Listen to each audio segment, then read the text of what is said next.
There are some people who are pathological liars. They are not, they are incapable of telling the truth. And there are some people who are perpetual complainer. Lagi na lang may reklamo. Reklamo ng reklamo. For these people, there is nothing good with the world. There is always something wrong with something. In the first reading, we heard the story of the children of Israel complaining to Moses. Buti pa nung nasa Ehipto kami, hindi kami nagugutom, hindi kami nauuhaw, hindi kami nahihirapan. That is not entirely true, because in Egypt, they were slaves. Life was difficult. They were slaves. And yet, when they were already freed from slavery and traveling towards the promised land, they wanted to return to Egypt. Ayaw namin ng ganitong buhay. Balik na lang kami sa Ehipto. Pero nung nasa Ehipto, reklamo ng reklamo. I said, some people are like that. Now, these days, they're always complaining. Ang init-init naman, no? Pagkatapos mag-umulan, ang lamig-lamig naman. Pag hindi masarap ang ulam, ang ganito lang na naman lagi. Pag wala namang ulam, no? Nasaan ang ulam? No? Pag ang dami-daming trabaho, ay, lagi na lang kami binibigyan ng trabaho.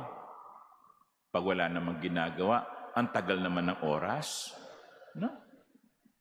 We are always complaining. Or at least some of us are always complaining. Now, what is the antidote to complaints? Our tendency to complain.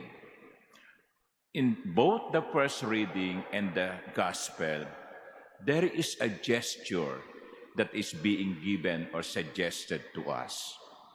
So, nagreklamo yung mga tao. So, tinuklaw sila ng mga ahas. So, nakiusap sila kay Moses, please do something. And then Moses prayed to God. And God said, okay, make a seraph and mount it on a pole. And whoever looks at it, looking up to that snake, bronze snake, he will be healed. Looking up. And then in the gospel, Jesus said, when you lift up the Son of Man, meaning when you crucified the Son of Man and the cross bearing him is lifted, when you lift up, look up, then you will know that he is. Now, the gesture is looking up.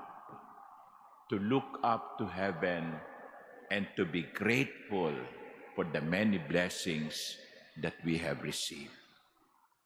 Kaya kasi tayo nagrereklamo na nagrereklamo.